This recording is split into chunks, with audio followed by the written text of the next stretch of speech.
Hindi lalapit si Vice President Sara Duterte kay Pangulong Bongbong Marcos para mapauwi si dating Pangulong Rodrigo Duterte. Ipinagkibit-balikat niya ang pagkakaalis kay ICC Prosecutor Karim Khan sa kaso ng ama.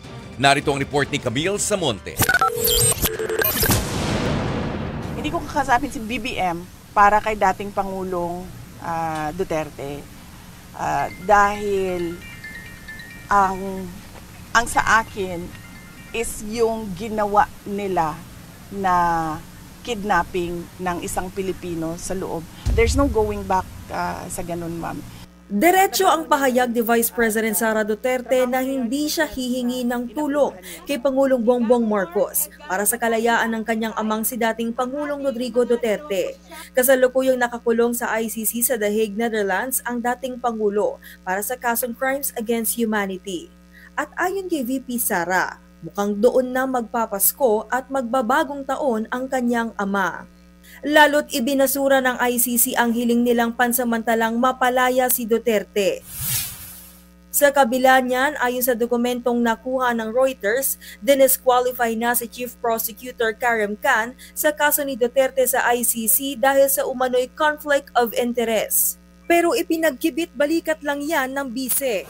Sa prosecution naman kasi hindi mahalaga kung sino yung prosecutor kasi pareho lang din naman talaga yung gagawin nila na pag-iimbestiga, pareho lang din yung gagawin nila na case build-up, no?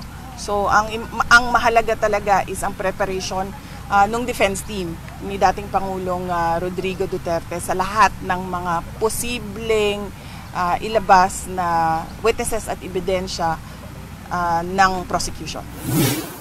Bukod sa mga isyu tungkol sa ICC, hindi rin pinalampas si VP Sara ang patutsada sa Malacanang.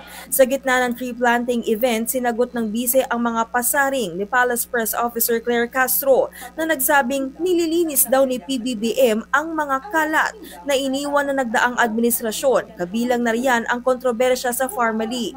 Sabi ng bise, selective justice ang ginagawa ng Marcos administration. Hindi lang dapat sa administrasyon ni Pangulong Duterte, kung meron pa sa administrasyon ni Pangulong Aquino, ni Pangulong Arroyo, lahat, wag silang selective. Wag silang Duterte ng Duterte lang.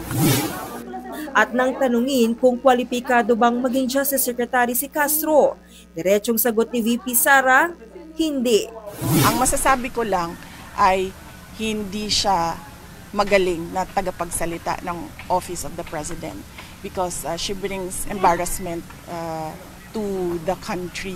Nagdadala yun ng kahihiyan sa bayan.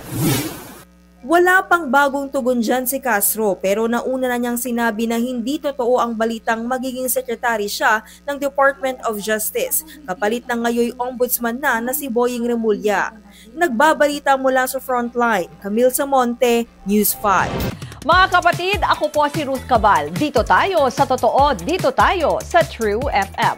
Mag-follow at mag-subscribe din po kayo sa aming social media accounts at True Network PH. Diyan po yan sa aming X na dating Twitter, sa FB, sa Instagram, sa YouTube, sa TikTok at sa mga podcasts. At syempre, tutok din po kayo sa Signal True TV Channel 19.